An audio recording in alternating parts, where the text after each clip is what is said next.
welcome back to Real Fishing. Today I'm going to be talking about a really important topic I really thought I needed to talk about. This is most important for me, especially being a tournament angler. I really have been looking forward towards a tournament box. Tournament box means where you can have 2-stroke oil and fuses, Lifejackets, nav lights, fuel pumps, and all of that. You can house all of this in a Plano box. All this stuff is from Amazon. This is under $200. It was $100 and some bucks. It wasn't really expensive. People say, I don't want to make a box because it's so expensive, but it's super important because I have ran out of oil. Just say if you ran out of oil. And this box right here has oil that can help you get back on the water. Say if this boat has 2-stroke oil, which people rarely have 2 strokes nowadays, but most people on this team right here have 2 strokes. So we carry around 2-stroke oil. 2-stroke oil can save a person's life.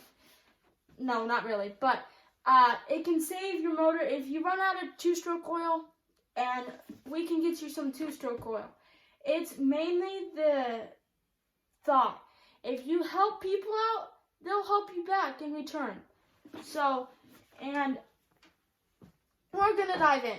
So, literally, all it is a clamp here, and then another clamp on the other side of the box.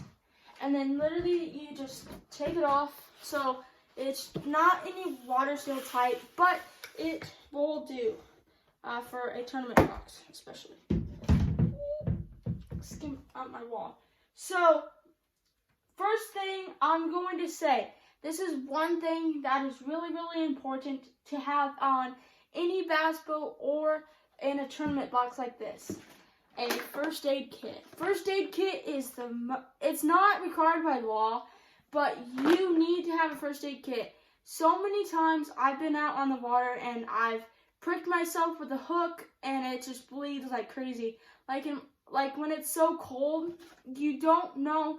Like last year, I was out on a lake and I had some fingerless gloves on, and I looked down and blood was just coming down from my finger, and I didn't even know it. So luckily enough, our boat had a first aid kit. Even though it's not required by law, I would always keep a first aid kit in your boat at all times. And in a tournament box like this, because you never know, somebody might be injured on land and you have this box, you will always have a first aid kit. So first aid kit is the second thing you should have in it. I'm going to get all this out so you guys can. So right here we have some hose clamps for wires, negative and positive. So this is really important, especially when your hose clamps come apart on your batteries. Yeah, coated top terminals, post washer.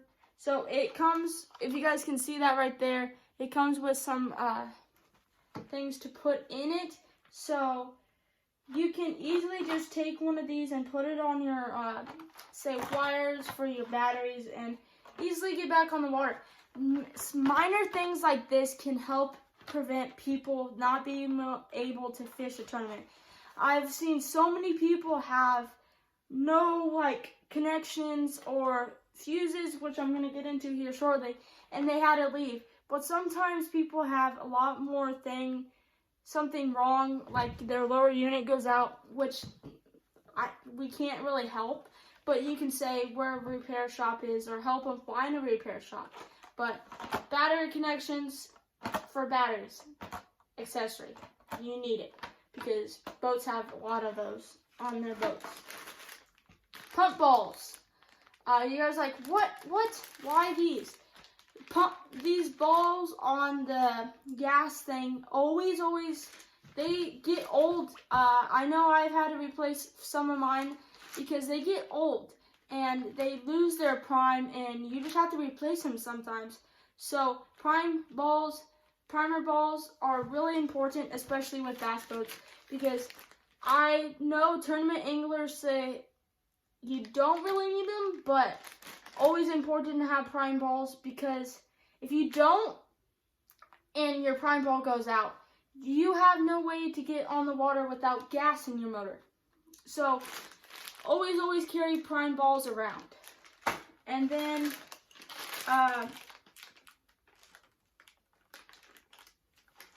kill switch. Always important. Wear your kill switches.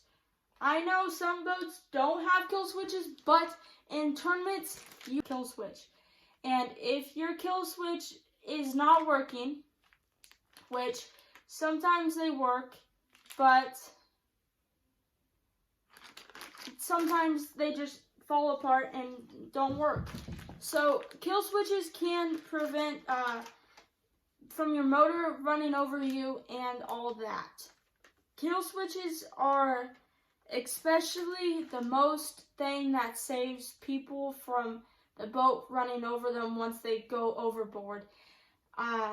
I know I've read so many cases on people having the boat. I've watched so many videos. They do not have the kill switch hooked up to them, and when they fly out of the boat keeps running in circles. Always wear your kill switches, no matter what.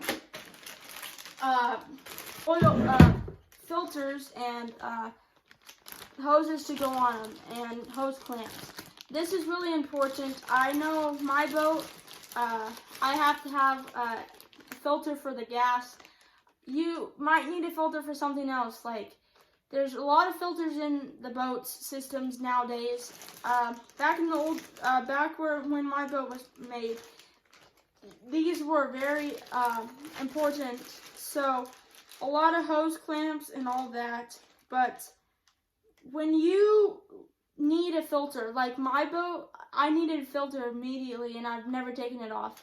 And I've had some times that I needed a filter, and you never know when you need a filter. So always have a filter, hoses and hose clamps, and of course always pack screwdrivers and all that.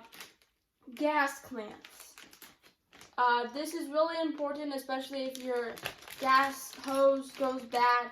At one tournament, I know one of our person's hose clamp went out and it was just completely ruined. So this could save somebody's life, especially if you get out on the water and your hose clamp breaks and you're close to the boat ramp. You can always come back and get one of these.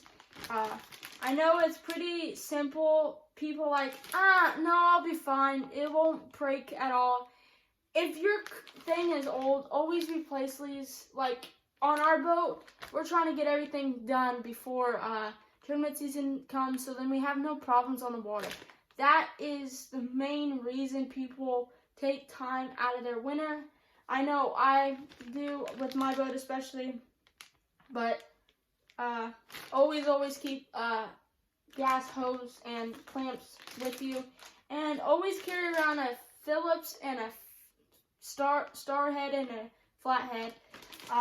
Always carry those around. So, and then two main important things boats have nowadays are navigation lights. I know I have my fuse went out on my front light, and I had no way of having a red and green light on the front. So I had to stay off the water, and I was devastated. So this right here is a portable navigation light switch. So we have right here the red and green, and then the white. So this one comes with red and white. Red and green and white. This is really cool because I never knew they actually made these until I actually saw this. So this is pretty cool. So it comes with all the mounting brackets, hardware, and all that. And then it comes with the bolt the long piece for the light. So always keep these on hand. I have seen so many people. I actually it was way past dawn, and my dad dropped my red and green navigation light in the water. His lure hit the water and my navigation hit the water. I was like, what's that sound? And then I look up and I don't see a navigation light for my boat. So then I switched over to LED bolt-ons, and I have never had that problem ever again. So now we're going to be talking about fuses. Fuses are very important, especially with bass boats nowadays and all that. So fuses, really important. It goes all the way up to 40 gauge, mini and regular size, standard size. So it's pretty easy. Like, I know I need a mini 15, 2 mini 15s. This can save somebody's life, where they can get back on the water easily. Hey, I need a 15 or 14, 15 or 20 amp fuse. Do you have any? And we'll say, hey, yeah, we got a fuse. Amazon. Everything from this box is from Amazon. Life jackets. Adult life jacket. So this is the adult. Universal, can fit anybody. I know I have a few of these on my boat. So, and then if you have little grandchildren or something like that, get a little kid's life jacket. Life jackets can save kids' lives. I've seen so many people have that issue where they have no life jackets on the boat and they get a written ticket because they do not have enough life jackets for people. When you're 16, you're able to have an inflatable jacket. You can wear. I wear my life jacket only when the outboard running and when it gets rough on water, because I'm at that age I can do that. And when you're 12 and under, you have to wear your life jacket at all times. So I think this will help you guys. So I'm hopeful you guys will take and consider what you guys should need in order to keep out on the water during this nice up and coming summer. So I'll see you guys next time on Sending Real Fishing. Peace.